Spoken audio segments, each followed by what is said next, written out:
Top 10 बुलेटिनमध्ये पाहणार आहोत राज्य आणि देशातील महत्त्वाच्या घडामोडी एकत्रित। एअर इंडिया आणि इंडिगो विमानाचे पंखे एकमेकांना घासले, मुंबई विमानतळावर मोठा अनर्थ टळला।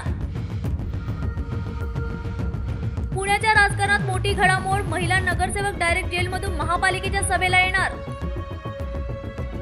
निवडणुकीचा खर्च न देणाऱ्या 100वर उमेदवारांना नोटीस, राज्य निवडणूक आयोगाच्या निर्देशानुसार होणार कारवाई। अजित पवारांच्या विमान अपघाताची हायकोर्टाच्या नियंत्रणाखाली स्वतंत्र चौकशी व्हावी, अनिल देशमुख म्हणाले, सीआयडी काय चौकशी करते मला माहिती। भंडाऱ्यात जलसागराचे डोळे पाणावले, दादांच्या अस्थींचे वैनगंगा नदीत विसर्जन, हजारो नागरिकांनी दिला जड अंतकरणाने निरोप।